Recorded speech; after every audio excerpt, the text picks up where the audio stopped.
Combien de temps s'est-il écoulé depuis ta dernière visite ? Demanda le père Richard. Le père Matthew n'entendit presque pas les paroles de son mentor. Son esprit était un labyrinthe d'horreurs et de souvenirs alors qu'il empruntait le chemin familier. Ce sentier le conduisait là où il avait tant hâte de retourner, mais où il avait aussi une peur profonde, plus forte que tout le reste. Ce chemin le ramenait à la maison. Les arbres dénudés et les vents sifflants étaient comme des flèches pointant Matthew vers les cauchemars vivants qui le tourmentaient chaque nuit. « Matthew, ça va ?» demanda le père Richard, une pointe d'inquiétude dans la voix.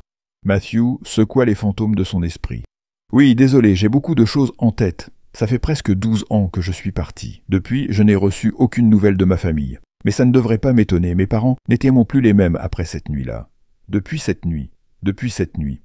Depuis que Gracie a été enlevée, dit le père Richard, la tristesse et la compassion se mêlant dans sa voix. Le père Matthew se contenta de hocher la tête et continua de conduire son attelage sur le sentier. Le soleil était haut dans le ciel, mais Matthew ne ressentait ni sa chaleur ni son réconfort. Observer la position du soleil était une habitude pour lui et pour tous ceux qui vivaient dans son village.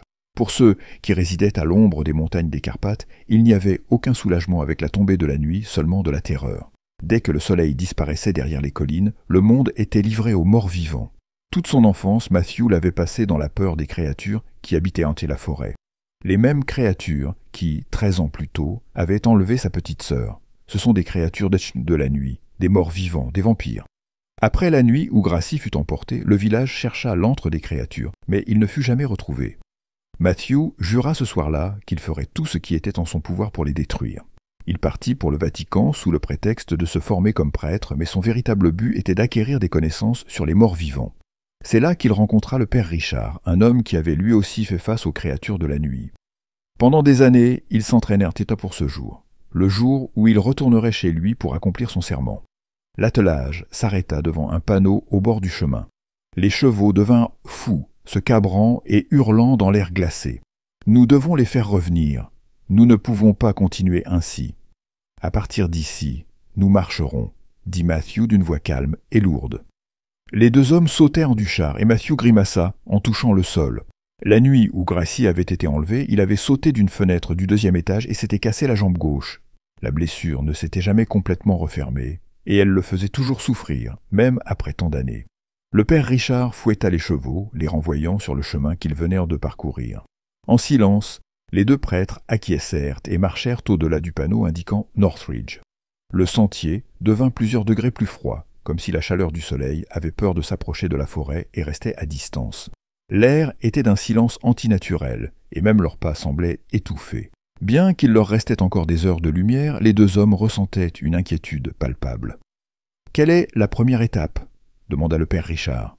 Matthew ne tourna pas la tête, mais continua de fixer l'horizon vers son village. « Nous allons directement à l'église pour retrouver mon ancien mentor, le père Grégor. Il cherche depuis des années l'antre des créatures. J'espère qu'il a des informations qui pourront nous aider. De là, nous prendrons quelques provisions de... » Matthew s'interrompit en pleine phrase. « Que se passe-t-il, mon fils ?» demanda le père Richard. « Il n'y a aucun bruit. La forêt est toujours silencieuse, mais nous devrions entendre les sons du village. » Matthew commença à halter, puis se mit à courir à toute vitesse. Son esprit était envahi par des pensées sombres et un désespoir croissant. Il savait ce que ce silence signifiait probablement, mais il ne pouvait l'accepter. Il ne pouvait croire que cela était vrai. Il s'arrêta net devant les portes du village, la bouche entr'ouverte. Là, suspendus à l'envers aux portes, se trouvaient les habitants de son propre village. Leurs cous avaient été déchirés et leur peau semblait affaissée, comme si chaque goutte de sang avait été aspirée. Matthew avait envie de vomir, de fuir et de crier, mais au lieu de cela, il pénétra dans le village et se figea devant ce qu'il y trouva. Le village avait toujours appartenu en partie aux morts, mais maintenant il était entièrement dominé par eux. Sur toute la place, des cadavres jonchaient chaque recoin. Certains semblaient avoir été traînés de chez eux, d'autres étaient empalés sur des poteaux de clôture, et tous portaient une expression d'horreur absolue sur leur visage. Matthew tournait en rond, incapable de comprendre le niveau de terreur qui l'envahissait. « Ce n'est pas possible, ils étaient si prudents. Nous avons survécu ici pendant des siècles. Comment cela a-t-il pu arriver ?» haleta Matthew. Le père Richard examina l'un des cadavres. « Ils sont morts récemment, je dirais que c'était hier soir. » Matthew secoua la tête, cherchant à comprendre la situation. « Ça n'a aucun sens. Pourquoi attaquer maintenant et détruire leur source de nourriture ? La seule raison d'attaquer maintenant, ce serait s'ils savaient... » Les yeux de Matthew s'écarquillèrent, et il boita précipitamment vers le chemin qu'il connaissait trop bien, vers la maison au coin, son foyer. Il fit irruption par la porte principale. « Maman, papa, je suis là, s'il vous plaît, où êtes-vous » Les yeux de Matthew parcoururent de la pièce jusqu'à ce qu'il aperçoive la porte du sous-sol ouverte, une porte marquée de griffures dentées. Matthew se précipita en bas, suppliant Dieu de ne pas trouver ce qu'il craignait. Lorsqu'il arriva en bas des escaliers, il eut l'impression que Dieu l'avait abandonné. Là, étendus sur le sol froid de pierre, avec les coups brisés, se trouvaient ses parents. Leurs visages se tournaient envers lui, et contrairement à tous les autres visages morts du village, ils ne le regardaient pas avec peur, mais avec tristesse. Le père Richard posa une main réconfortante sur l'épaule de Matthew, et ce dernier se mit à pleurer profondément. Matthew s'agenouilla devant sa mère et caressa son visage. Il ressentit alors quelque chose qui lui glaça le sang et attisa sa colère. Il se mit à palper frénétiquement leur corps, tandis que des larmes brûlantes coulaient sur son visage. « Ils sont pleins de sang. Aucune goutte n'a été renversée.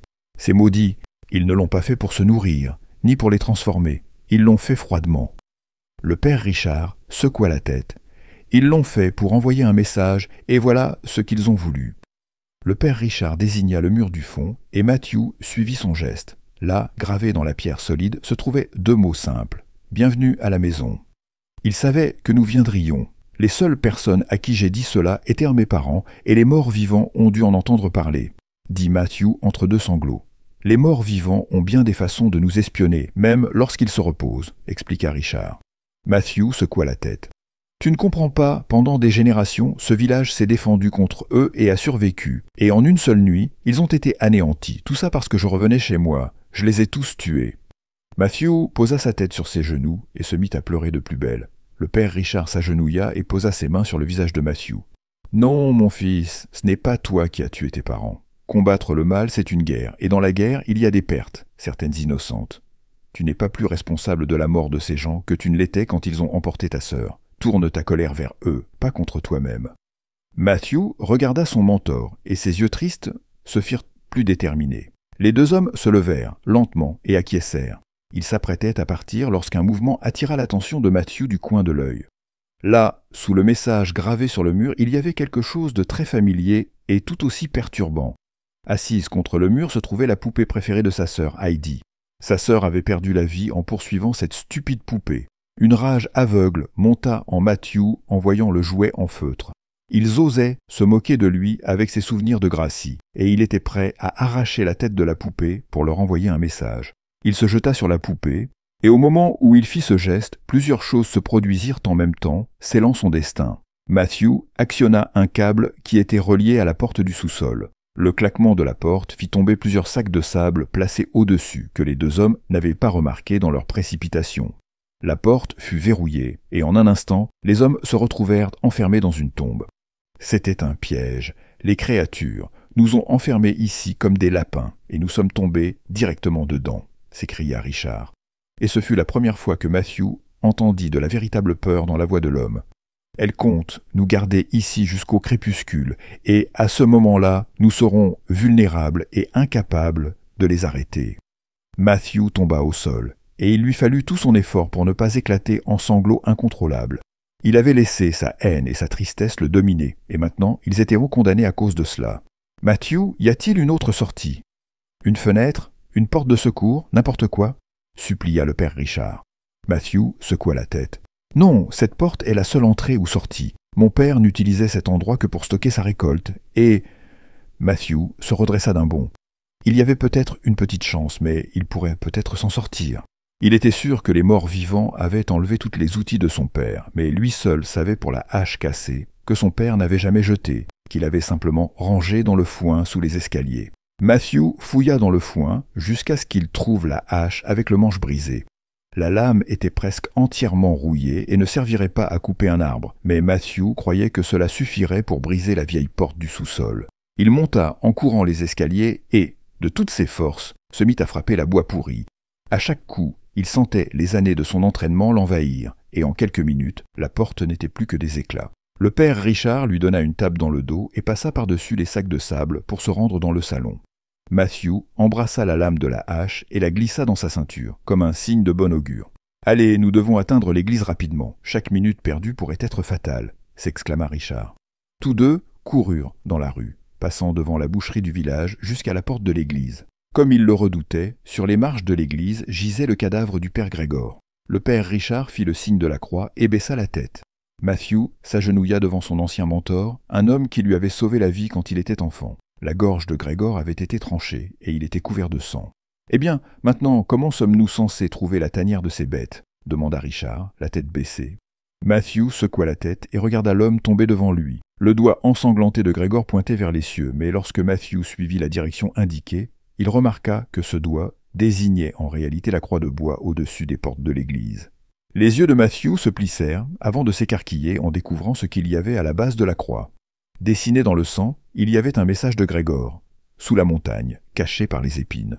La compréhension frappa les deux hommes en même temps, car ces indications menaient directement à la tanière des monstres. Il l'a écrit sur la croix pour que les morts vivants ne puissent pas y toucher. « C'est ainsi que nous les trouverons. Tu sais de quoi il parle » s'écria Richard. Matthew hocha lentement la tête.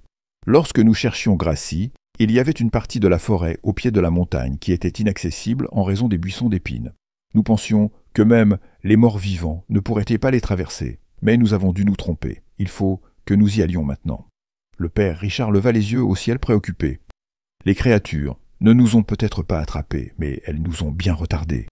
Il ne nous reste que quelques heures de lumière. Peut-être devrions-nous nous cacher jusqu'au matin et repartir avec toute la journée devant nous. Matthew secoua la tête. Nous ne pouvons pas prendre ce risque. Ils ont anéanti tout mon village en une nuit, et je ne prendrai pas le risque d'attendre si nous ne savons pas comment. Nous ne pouvons pas nous permettre de les affronter selon leurs termes. Nous devons attaquer maintenant, tant que nous avons l'avantage. Le père Richard réfléchit un instant, puis acquiesça. Alors allons-y, et prions pour que le Seigneur nous guide.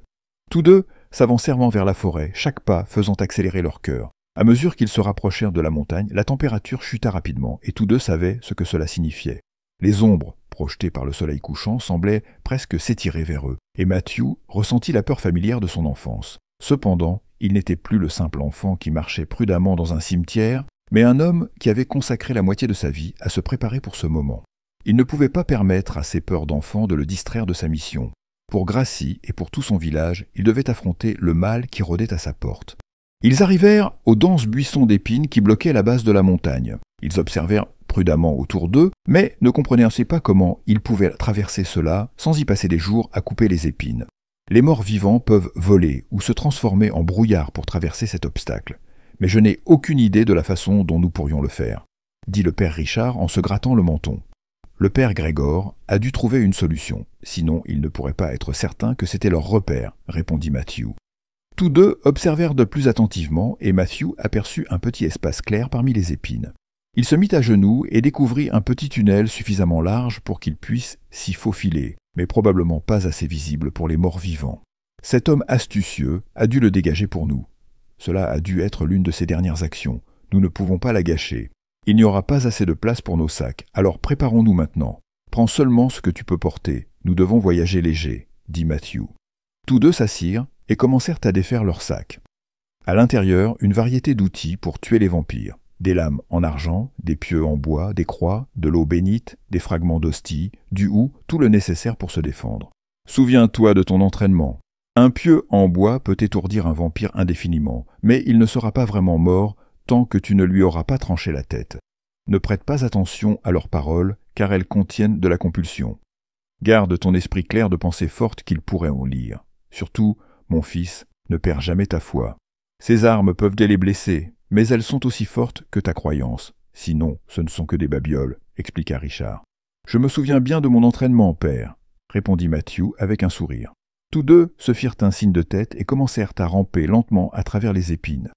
Grégor avait bien travaillé sur son tunnel, cependant, tant Matthew que Richard étaient beaucoup plus grands que le vieil homme.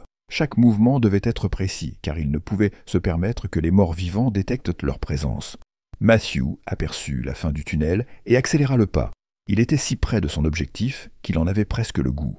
Sa rapidité fut récompensée par une souffrance immédiate lorsque une épine solitaire perça sa peau, causant une petite coupure sur sa joue. Matthew observe une goutte de son sang tomber lentement de son visage et se perdre dans le sol. Instantanément, il s'immobilisa, et tout autour de lui plongea dans un silence absolu. Les morts vivants désiraient toujours du sang frais avant tout, et voilà qu'il saignait, juste devant leur porte. Matthew attendit qu'une main sorte du sable pour lui trancher la gorge. Cependant, il sembla que la chance leur souriait, car aucune trace de malveillance ne se manifesta autour d'eux. Matthew laissa échapper un soupir de soulagement et continua son chemin, atteignant enfin l'entrée du tunnel vers la liberté. Les deux hommes se tenaient face à l'imposante ombre de la montagne.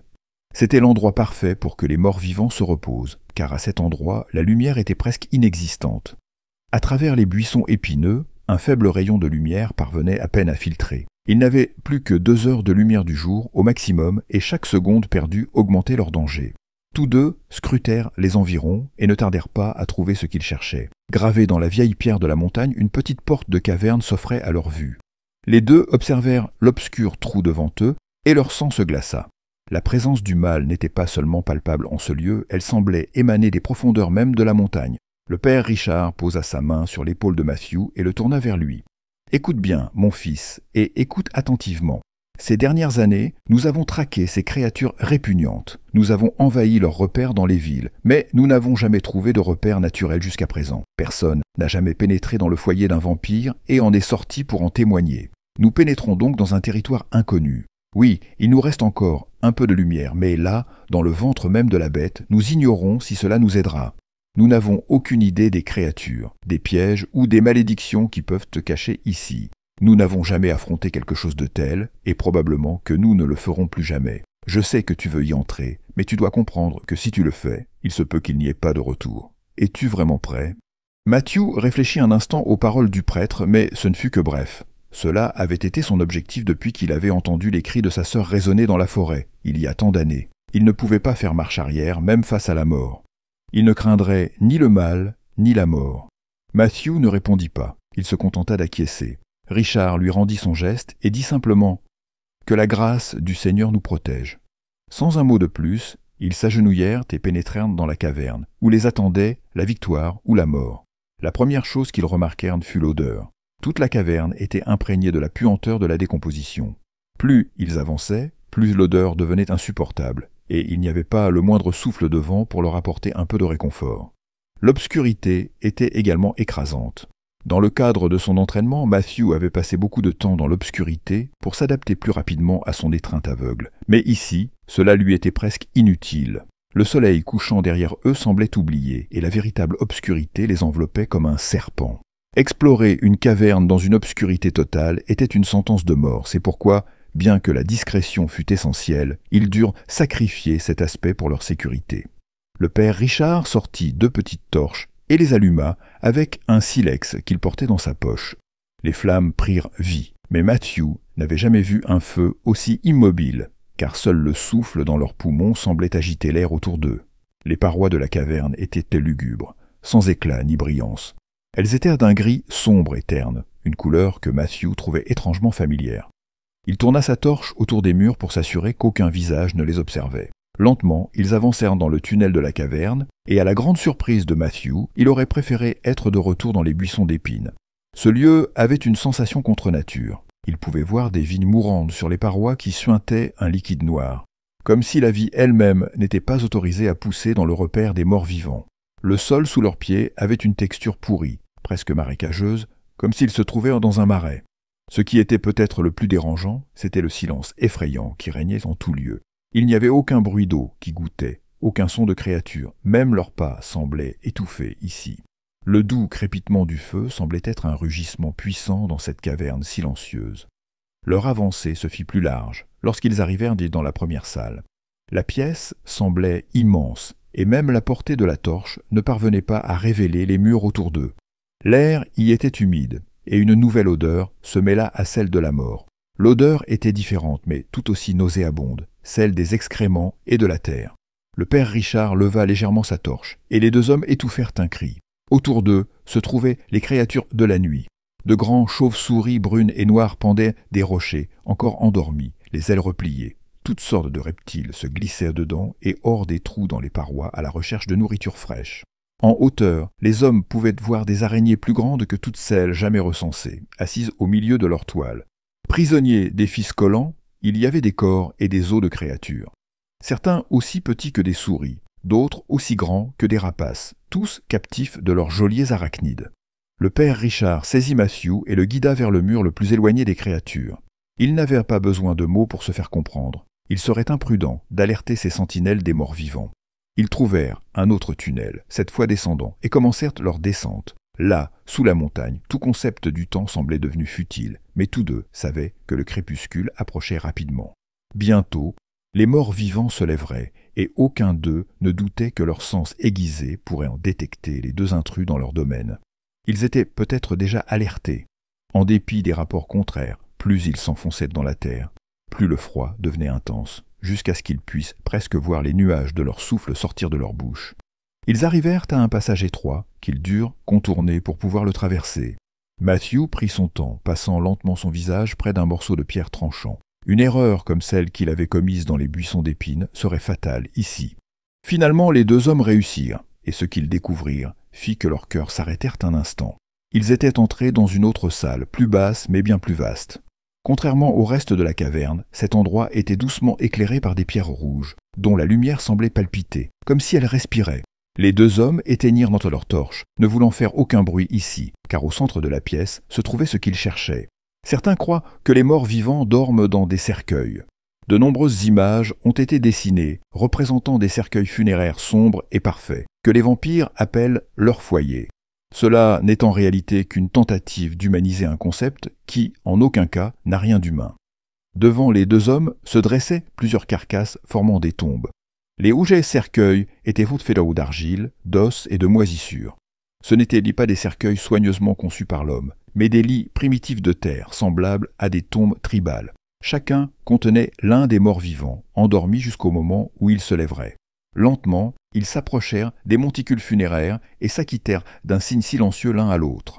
Les deux hommes avaient eu la chance de garder l'élément de surprise. Chacun s'accrocha une croix autour du cou et prit une pique en bois dans ses mains. Ils devraient agir rapidement, mais si chacun parvenait à enfoncer une pique dans une créature avant que l'une d'elles ne donne l'alarme, ils pourraient accomplir leur mission sans un égratignure. C'était jusqu'à ce que les pierres brillantes et les gemmes illuminant la pièce s'éteignirent soudainement. Les deux hommes se retrouvèrent dans une obscurité totale autour d'eux, n'osant même pas respirer.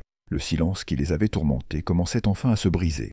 Au-dessus d'eux, ils pouvaient entendre le bruit des ailes se déployant et des pattes épineuses se mettant en mouvement, tandis que les sentinelles commençaient à se réveiller. Puis un bruit bien plus proche et menaçant se fit entendre. Un craquement lent et profond résonna dans la salle, le bruit d'un couvercle qui s'ouvrait. Ce fut suivi de plusieurs autres. Matthew frissonna en entendant le bruit de reniflements dans l'air. En un instant, il redevint cet enfant à genoux devant les morts vivants, offrant sa vie pour celle de sa sœur. Le reniflement devint plus profond et plus fort, et alors une voix profonde et si familière résonna dans la salle. « Du sang !» Plusieurs cris perçants résonnèrent dans la salle, et le bruit de pas frappant le sol se fit entendre tout autour d'eux. Le père Richard perdit peu de temps et alluma une nouvelle flamme, ravivant sa torche. Aussi terrifiante que fut cette obscurité accablante, la lumière de la flamme rendit tout bien pire. Autour d'eux se trouvaient les visages qui hantaient les cauchemars de Matthew depuis son enfance. La peau gris foncé, déchirée par endroits, révélant des os et des créatures impies en dessous. Les cheveux sombres ondoyaient derrière chacun d'eux, et ses yeux maudits, noirs comme du jais, pénétraient en l'âme. Les créatures commencèrent à se mouvoir sur le sol, comme des araignées en direction des deux hommes. Le père Richard leva sa croix bien haut et laissa sa propre voix résonner. « Au nom de Dieu, ne vous approchez pas !» Les vampires les plus proches reculèrent et se faufilèrent, comme s'ils brûlaient. D'autres tentèrent de charger Matthew, mais il suivit l'exemple de son mentor et leva sa propre croix. Les deux se mirent dos à dos et commencèrent à se déplacer en cercle, brandissant leurs reliques sacrées. Richard sortit un flacon contenant un mélange de sauge et de houx et commença à en répandre autour d'eux, formant un cercle. « Au nom du Père, du Fils et du Saint-Esprit, je vous expulse tous de cette terre !» pria le père Richard. Le vampire à la voix grave laissa échapper un rire bas et s'approcha juste à l'extérieur du cercle sacré. « Tu pénètres dans notre foyer et tu parles d'expulsion. Tu es un vieil idiot si tu crois avoir du pouvoir sur nous ici. » Le père Richard leva sa croix plus haut. « Dieu a autorité sur toute la création, et tu n'es pas son rival. » Le démon lâcha un autre rire. « Cela peut être vrai, mais toi, tu n'es pas Dieu. Tu n'es qu'un homme qui s'accroche à des babioles dans l'obscurité. Je peux sentir ta peur. C'est le parfum le plus doux. J'irai savourer ta force vitale. » Le père Richard éclaboussa un peu d'eau bénite près des pieds de la bête. « C'est la seule boisson que tu recevras de ma part, créature vile. » Le vampire recula d'un pas, mais seulement d'un pas. « Tes protections sont aussi fortes que ta foi. Elles te serviront que pour le prêtre brisé dans les escaliers de l'église. Le sang de Matthew commença à bouillir. « N'ose pas parler ainsi de lui, parasite pathétique !» cria Matthew, défiant. Les têtes des créatures se tournèrent vers lui simultanément. Le maître vampire lui sourit largement. « Ah, Matthew, j'aurais dû savoir que c'était toi. On vient juste d'entendre parler de ton arrivée il y a quelques jours. J'espère que tu as apprécié notre petit cadeau de bienvenue autant que nous. » Matthew, empli de colère, courut vers le bord du cercle. La créature, morte vivante, s'avança également vers le bord et tous deux se regardèrent droit dans les yeux. « Peur et colère, tu en sens l'odeur, gamin, tout comme cette nuit-là. Te voilà ici, 13 ans, trop tard. Tu sais combien de temps il a crié pour toi ?» Matthew ignora ses années d'entraînement, ses instincts affûtés et même les paroles de son mentor qui lui criait de ne pas le faire. Matthew sauta par-dessus le cercle directement vers le vampire. Il enfonça sa croix dans le visage de la bête avec toute sa rage et sa haine. La croix brûla le visage de la créature un instant, puis la puissance du reliquaire sembla s'éteindre instantanément. Le vampire sourit en ricanant. « Ce n'est pas très sacerdotal de ta part, hein, gamin ?» Un autre vampire perça Matthew au sol, ses longues griffes se rapprochant de sa gorge. Le père Richard réagit rapidement, jetant de la sauge blanche dans la flamme de sa torche pour la purifier. Il lança la torche directement au visage de la bête, l'enflamma. Matthew repoussa la créature, qui se consuma en cendres, hurlant dans l'obscurité. Les deux prêtres se mirent à courir vers l'obscurité inconnue des catacombes. « Tuez le gamin, et amenez-moi le prêtre supérieur. Je veux goûter son sang, » ordonna le maître vampire à ses sbires. Les deux hommes coururent dans les tunnels sans regarder en arrière. Même s'ils l'avaient fait, ils n'auraient vu que l'obscurité infinie. Ils se cachèrent derrière un coin et haltèrent aussi bas que possible. « Il faut qu'on parte. Nous n'aurions pas dû nous approcher autant du crépuscule, » expliqua Richard. Matthew grogna de frustration, sachant qu'il n'aurait jamais une autre chance pareille, mais comprenant que son maître avait raison. « Il faut qu'on se sépare et qu'on brouille leurs sens. »« Je suis sûr qu'on peut revenir vers l'entrée, » dit Matthew, le cœur lourd. Richard posa une fois de plus la main sur son épaule. « Dieu sera toujours avec toi, gamin. N'oublie jamais ça. » Sur ces mots, Richard s'enfonça dans l'obscurité. Matthew soupira et commença à faire son propre chemin vers l'entrée de la caverne. L'obscurité l'enveloppait. Il n'était pas sûr d'aller dans la bonne direction. Si son chemin déviait ne serait-ce qu'un peu, il pourrait tomber dans un trou, se retrouver piégé dans un passage ou face à face avec les morts vivants. Matthew commença à transpirer malgré le froid et son cœur battait comme un tambour dans sa poitrine. Il se figea, incapable d'avancer vers l'incertitude. Soudain, une voix résonna devant lui. « Matthew, j'ai trouvé un chemin autour de leur chambre vers la surface. Suis ma voix avant qu'ils ne te trouvent, » appela le père Richard. Matthew ressentit un immense soulagement. Il se sentait plus fort avec son maître à ses côtés. « Vite, Matthew, viens par ici, le temps nous est compté. » Matthew accéléra le pas en entendant les paroles de son maître car sa voix était juste devant lui. À quelques centimètres seulement, Matthew remarqua quelque chose d'étrange dans l'obscurité. Malgré la noirceur qui l'entourait, il y avait deux orbes, encore plus sombres, flottant devant lui. Avant que Matthew ne comprenne ce qui se passait, la créature se jeta sur lui. Elle le cloua au sol et se rapprocha de son cou pour porter le coup fatal. « Qu'est-ce qui t'arrive, gamin ? Je pensais t'avoir mieux entraîné que ça. » le provoqua la créature, imitant à la perfection la voix de son mentor. Comment Matthew avait-il pu tant échouer dans son entraînement ? Il ne pouvait pas abandonner. Il chercha à tâtons quelque chose, une pique, l'hostie, n'importe quoi qui pourrait l'aider. Un éclat de bois se planta dans sa main et il lui fallut un moment pour se souvenir de la hache à manche cassée qu'il avait accrochée à sa ceinture. Il saisit fermement le manche de la hache et regarda dans les yeux de la créature, aussi noirs que le vide. Guidé par ses yeux, il enfonça le manche de la hache dans le torse de la bête. Le monstre hurla, tandis que Matthew enfonçait la pique improvisée, son corps se tordant. Enfin, un fort soupir d'air se fit entendre, et la créature resta inerte. Matthew brisa la lame du manche et la planta dans le cou du cadavre, le décapitant et mettant fin à sa malice pour toujours. Matthew boitillait à travers le passage, sa jambe empirant de plus en plus sur le terrain irrégulier. Il devait atteindre l'entrée et retrouver Richard. Matthew avança vers ce qu'il espérait être la première salle. Il boitilla aussi vite qu'il put, priant pour survivre un jour de plus et pouvoir continuer à se battre. Il tenta d'avancer, mais il se rendit compte qu'il ne pouvait plus bouger correctement. Son corps se sentait comme s'il était sous l'eau, et ses articulations semblaient retenues. Il poussa son bras, mais il se retrouva pris dans une sorte de toile collante. Son esprit se rappela les araignées au plafond lorsqu'ils étaient entrés, et son sang se figea.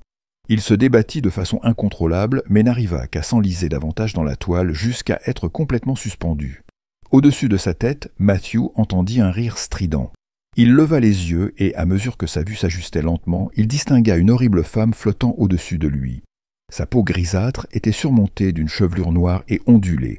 Ses doigts étaient horriblement déformés et se terminaient par de longues griffes acérées. « Ah, une petite mouche prise dans la toile? Les araignées sont mes filles, et elles sont excellentes pour tisser mes pièges, dit la femme terrifiante en commençant à descendre lentement sur une grande toile d'araignée. Matthew vit de la salive dégoulinée de ses grandes dents incisives. Tu es tombé dans mon piège, tout comme ta petite sœur. Le choc et la colère envahirent Matthew, mais cette fois, il ne pouvait rien faire pour éviter son destin. La femme entoura son cou de ses mains, ses griffes enfoncées dans sa jugulaire. Elle lui offrit un sourire tordu tandis qu'elle se préparait à percer sa gorge. Juste avant que ses griffes n'atteignent leur but, un morceau d'hostie consacrée fut pressé contre son front, la faisant crier alors que sa chair se consumait. La femme sauta de Matthew et se précipita au sol. Le père Richard laissa tomber l'hostie et trancha Matthew avec une lame en argent. « Maintenant, mes enfants, attaquez l'intrus !» cria la femme. Soudain, les murs semblèrent reprendre vie alors que des centaines d'araignées se jetèrent sur le père Richard. Il dégaina sa lame rapidement, tentant d'en abattre autant qu'il le pouvait, mais il ne fallut pas longtemps avant qu'il soit renversé par des dizaines de morsures.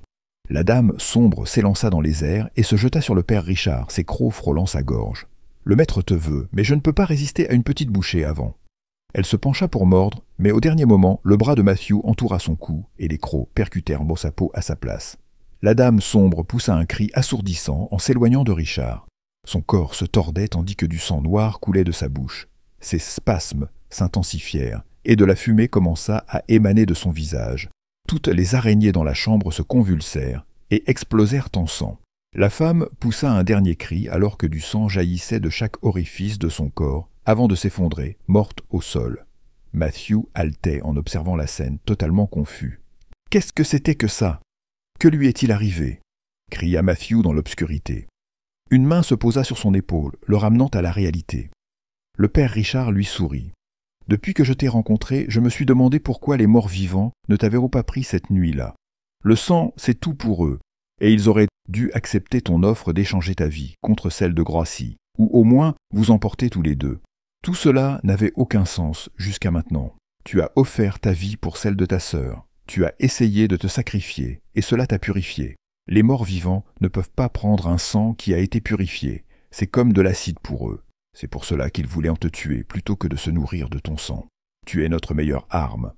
Écoute, j'ai compté 5 cercueils là-dessous. J'ai brûlé l'un d'eux et tué un autre dans le tunnel avant d'arriver à la chambre. Je sais que tu en as tué un là-bas. Puis cette femme araignée. Il ne reste plus que le maître maintenant. Tu peux en finir ce soir, Matthew. Tu peux l'arrêter. » Matthew n'aimait pas la façon dont son mentor parlait. Il y avait un ton de conclusion dans ses paroles. « Nous pouvons l'arrêter ensemble, toi et moi, comme nous l'avons appris. Viens avec moi, supplia Matthew. Richard secoua la tête. « Je sens le poison des araignées se répandre dans mon corps. Mon corps est en feu, et je sais qu'il ne me reste plus beaucoup de temps. Je suis désolé que nous ne nous soyons jamais préparés à une telle chose. Je t'ai failli, gamin, et je le regrette profondément. » Les larmes coulèrent sur le visage de Matthew, tombant sur son mentor. « Tu ne m'as pas failli. Tu m'as entraîné, tu es devenu mon ami. Tu as été comme un père pour moi. » Le père Richard serra son épaule plus fort. « Alors, utilise cet entraînement et finis en. Apporte la paix à ton village et à toi-même. Je crois en toi, mon fils. » Matthew sentit la main de Richard se tendre une dernière fois, puis se relâcher. Richard laissa échapper son dernier râle de mort avant de quitter ce monde. Matthew posa sa tête sur la poitrine de son mentor et ferma les yeux pour lui. Puis il se redressa et se dirigea vers le tunnel descendant. Le père Richard avait raison, il était temps d'en finir avec tout cela. Matthew n'osa pas allumer de torche, mais par la grâce de Dieu, ses yeux pouvaient juger l'obscurité suffisamment pour suivre le chemin. À chaque pas, il savait que la bête se rapprochait de plus en plus. Il serra la pique et sa croix de toutes ses forces, priant pour le pardon du Tout-Puissant. Il avait besoin de chaque avantage, de chaque arme pour abattre le maître. Il avançait lentement, silencieusement, et finit par atteindre le passage étroit qui menait à la chambre du repos. Si jamais il y avait un endroit pour tendre un piège, c'était celui-ci, et Matthew devait être prudent. Il commença à enfoncer lentement son corps entre les rochers étroits et tranchants quand il entendit un bruit qui le figea sur place. Une série de cris perçants éclata, comme s'ils venaient des mêmes murs. Les cris étaient ceux des villageois de Northridge dans leurs derniers instants. Ils criaient pour entrer. Des parents forcés de voir les morts vivants se nourrir de leurs enfants, et partout, on entendait les sons du sang et du chaos. Matthew essaya de se couvrir les oreilles et d'étouffer ces maudits bruits, mais ils semblaient résonner dans son esprit. La voix du maître vampire résonna dans la chambre. « C'est toi qui leur as fait ça. Si tu étais resté à l'écart, ils seraient encore vivants. Entends-tu leurs cris, le sang sur tes mains ?» Le corps de Matthew se tordit. Il était coincé entre 2 rochers. C'était le moment que le maître attendait. Il descendit lentement du plafond et se mit à flotter vers sa victime. Matthew se débattit, mais il ne réussit pas à se libérer des rochers. Il semblait qu'il n'y avait rien à faire. Le maître sourit et passa sa griffe sur le visage de Matthew. « Toutes ces années d'entraînement, et regarde-toi maintenant », dit le maître en riant. C'était vrai. Matthew avait passé des années à s'entraîner, à apprendre les faiblesses des morts vivants. La plus grande d'entre elles était leur fierté et leur tendance à sous-estimer les vivants. Car s'il y avait un endroit pour tendre un piège, c'était celui-ci, et Matthew avait parfaitement préparé le sien. La ruse de Matthew surprit le maître, et il bondit vers la créature, enfonçant le pieu dans son cœur. La bête hurla de douleur, attaquant Matthew avec ses griffes. Matthew endura la souffrance et continua de pousser le pieu. Le vampire tenta de saisir le bras de Matthew, mais il utilisa son autre main pour presser la croix sur le front de la créature. Cette fois, il n'y avait ni colère ni haine, seulement le désir de mettre fin au mal, et la croix brûla la créature comme une marque. Au nom du Père, du Fils et du Saint-Esprit, je condamne ce démon aux ombres d'où il vient. La créature poussa un dernier cri tandis que le pieu s'enfonçait complètement dans son cœur et la croix brûlait son crâne, détruisant son cerveau maudit. Le maître était vraiment mort, et Matthew roula sur son dos, épuisé par cette nuit sombre. Il resta là un moment, dans l'obscurité de la caverne. Mais désormais, l'obscurité n'était plus terrifiante, elle était paisible. Pendant des siècles, les habitants de Northridge avaient vécu dans la peur des créatures qui se tenaient à leur porte, et en une seule nuit, la paix leur avait été rendue. Matthew et son maître avaient éliminé la peste des morts vivants de cette montagne, une fois pour toutes. Il pleura pour les habitants de son village, pour sa famille, mais il pouvait enfin reposer en paix, sachant que les monstres étaient repartis. Matthew se leva, se sentant plus léger qu'il ne l'avait jamais été. Même la douleur dans sa jambe semblait avoir disparu. Il se dirigea vers la sortie, mais alors, quelque chose dans un coin attira son attention, le secouant profondément. Dans l'obscurité et le chaos, il aurait été facile de passer à côté, mais maintenant, avec l'esprit clair, cela se démarquait comme un doigt enflammé. Là, dans le coin, se trouvait un 6e cercueil, mais celui-ci était bien plus petit que les autres. Matthew trembla un instant, ne voulant pas croire ce qu'il voyait. En tout ce temps, les créatures avaient rarement transformé quelqu'un. Cela signifiait partager leurs ressources limitées de nourriture. Pourquoi commencerait-elle maintenant, et pourquoi avec elle? Parce que tu m'as donné une raison de continuer à vivre, dit une voix aiguë mais sombre derrière lui. Matthew se figea, car il reconnaissait cette voix très bien, trop bien. Il ferma les yeux et pria pour que ce ne soit qu'un autre tour des morts vivants. Il tourna lentement la tête et ouvrit les yeux pour découvrir que ce n'était pas un piège. Devant lui se tenait sa petite sœur. Elle semblait avoir grandi depuis qu'il l'avait vue emportée dans la forêt par ses ravisseurs. Sa peau était désormais grise et ses cheveux dorés, jadis éclatants, avaient recommencé à se ternir. Ses yeux avaient enfin pris la couleur obsidienne, propre aux morts vivants, et Matthew comprit que sa sœur n'était plus là. « Salut, frère, ça fait si longtemps. Je commençais à craindre que tu ne viennes pas, » dit Gracie d'une voix empreinte d'amertume. « Gracie, que t'ont-ils fait ?» dit Matthew en secouant la tête. Le visage de Gracie se remplit de rage. « Ce que toi, tu m'as fait. Rien de tout cela ne serait arrivé si tu n'avais pas jeté ma poupée. J'aurais été bien si tu avais simplement eu le courage de la ramasser sur la route. Mais non, tu t'es enfui comme le lâche que tu es, la queue entre les jambes. » Un torrent de culpabilité frappa Matthew comme une tonne de briques, car ce qu'elle disait était vrai. Il était aussi coupable que les morts vivants. Il tomba à genoux devant sa sœur et lui demanda pardon. Gracie secoua simplement la tête. « Ils m'ont gardé en vie pendant très longtemps. Pour les morts vivants, la peur et la tristesse d'une personne peuvent être aussi savoureuses que son sang. La plupart des victimes sont complètement engourdies après quelques jours et finissent par rendre leur dernier souffle. J'étais différente, parce que je savais que tu étais là dehors. Tu étais le seul à m'avoir aidé cette nuit-là, et c'est pour cela que j'ai été assez stupide pour croire que tu viendrais me sauver. J'ai tenu à cette croyance pendant 3 ans, et pendant ce temps, ils m'ont torturé et se sont nourris de moi autant qu'ils pouvaient. Quand ces années passèrent, et que tu n'es jamais venu, ma tristesse se transforma en rage. Je comptais sur toi, et tu m'as abandonné. Je te détestais plus que tu ne peux l'imaginer, et je crois que c'est ce qui les a intrigués. Ils ont vu mon potentiel et m'ont donné une nouvelle raison de vivre, un appel à la vengeance, par le sang.